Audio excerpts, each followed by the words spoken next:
Hey everybody, welcome back to the next Footwear Flash Briefing. I'm Andy Polk with Matt Priest. Matt, right off the bat, we have some good news in a sea of darkness these days. FDRA pushed in March asking the White House to defer duties. We finally see some movement on that. Give us a quick update, please.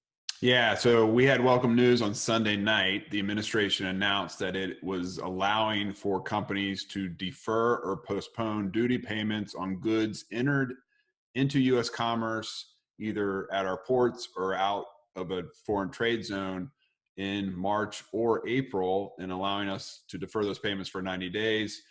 This was welcome news because we had been pushing for this, Andy. You'll remember that our letter we sent on March 10th, when we were still working in our offices at the time, asking the White House to consider this move, and they have granted this opportunity with some exceptions. So product that is on a 301 list, a China trade war list for our lay people, that product is not eligible if it's coming from China. So anything that was on that list 4A that was launched in September of last year and is now 7.5%, that product is not eligible if it's coming from China. If it's coming from Vietnam or elsewhere, it is eligible.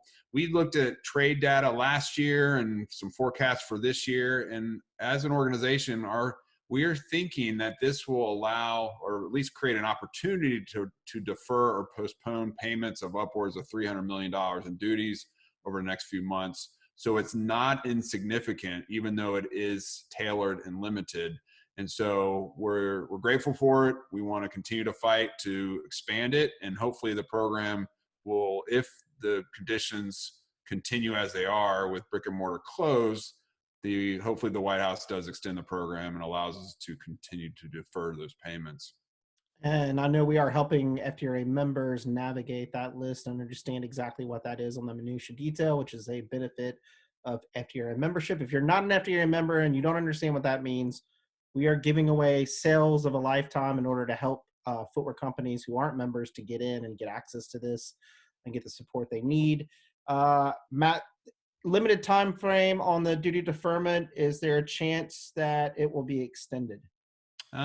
We've asked that directly of Customs, and there's no promises one way or the other. But they have said that anything can change. And I think one of the things that we need to be thinking about, Andy, is that one of the key criteria is showing that you've had significant financial harm, that your operations or those of your customers have shut down, that your gross receipts are 60% less than they were this time last year. And there are ways to calculate those things. And in engagement with Customs, what we've learned is that they are not going to be sticklers to how that's calculated. They want to provide flexibility. They know people in good conscience, companies in good conscience are facing financial hardship right now. So keeping a good record of what that financial hardship is and how sales are down and how you've been impacted. So if you're asked by Customs and you've deferred your duty payments, you can give a logical and reasonable answer. That's what we're encouraging our members to do. And so we can help companies think through those things if they are an FDRA member and they have an idea how they want to navigate through this issue. All right. And also right now we've got a breaking news alert. Republicans and Democrats have finally come to an agreement to extend the PPP. It was initially, I think, around $350 billion. And in the last flash briefing, we talked about how if it keeps getting delayed, they'll just add more stacks of cash on top, and that's exactly what they've done. We're now looking at a $484 billion bill that will add more money to the small business loan program, as well as fund more testing, more testing resources and more resources to the hospital. So that's a breaking news that we saw. We were hoping for this. Even as we see this, we also see a lot of abuse of the PPP by larger businesses.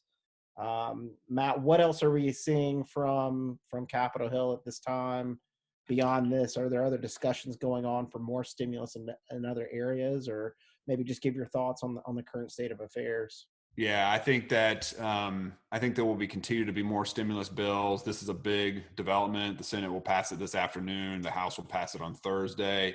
You talked about abuse of the program. The challenge, the responsibility falls on Congress when they waived the affiliate rule for restaurants and hotels.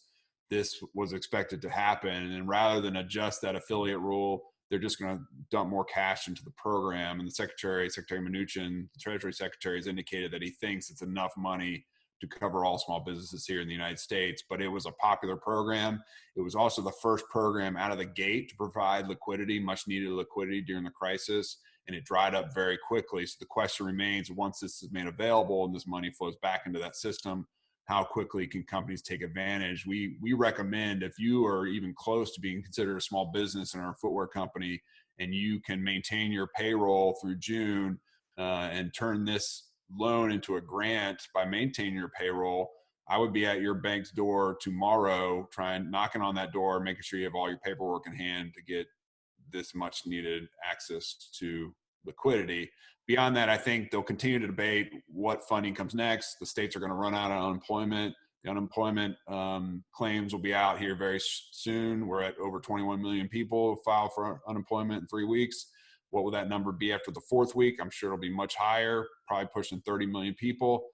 These are unprecedented times, and I think Congress is going to, the debt and deficit be damned. They're going to do anything and everything they can to throw money at this thing, and we'll continue to see that happen over the weeks and months to come. And then drilling down to our subsector in footwear, what are we seeing in terms of sales right now? It's always hard to talk about, but what are we seeing in the weekly sales numbers that we get? Yeah. The trend lines, Andy, are the same: 98, 99% down. Brick and mortar e-commerce last week was up 58%, which is fantastic. There's a lot of growth in e-commerce, but not nearly enough. That number needs to be 8 or 9 times bigger to for us to see any kind of dent that has been created, or recovering some of the dent that has been created with the closing of brick and mortar. The question now pivots to these states that are starting to think about reopening: Tennessee, Georgia, Florida, and others, particularly in Republican controlled states. How does that impact our members, and what type of return to brick and mortar activity will we see as these states open back up? And so that remains to be seen, and we'll be watching very closely to see if folks start spending money at retail as things start to open up and let up. And I know one of the key issues right now, obviously, is inventory issues, both in terms of moving the supplies that you have as spring goes through when you start to enter summer very soon. Obviously we didn't have huge April sales like we would around Easter and Passover. So there people are sitting on a lot of inventory. You did a great Kicks Over Coffee with Bill Snowden on those issues. And then also down the line, we're also looking at inventory issues as production has basically paused. And so on one end, we're looking at too much inventory, and then down the road, we're looking at not enough inventory. So when you're looking at those issues, what are you hearing from executives around that? Yeah, I think there's a big concern. This is a pendulum that kind of swings back and forth and creates destruction in its path. And it started in Asia with the closing of production, and then it swung this way with the closing of demand and retail. And now that's impacted and swung back and really damaged production. Although capacity is available and people can work and make shoes, there's zero demand for it. And so I just think we'll continue to kind of see this wobbling boat that we're trying to get back on track and trying to keep from tipping over. And that's going to create some consolidation, some business closures, some factory consolidations, some retail consolidations, and all of those things are going to kind of really continue to drive this uncertainty until we can right the ship. Something I really didn't understand what that meant until now. Until we can right that ship when it comes to the footwear marketplace, we're going to continue to see these challenges both here at home and abroad. Great. Folks, until the next Footwear Flash Briefing, you can go to FDRA.org to keep up with all the news and events impacting our industry. We are launching new products and services soon for those impacted by the coronavirus. And of course, if you're a furloughed footwear worker, please go to FDRA.org. There's a sign-up bar where you can sign up your personal email, and we'll keep you up to date on all things happening. And until next time, on behalf of Matt Priest, I'm Andy Polk. We're FDRA, and be safe.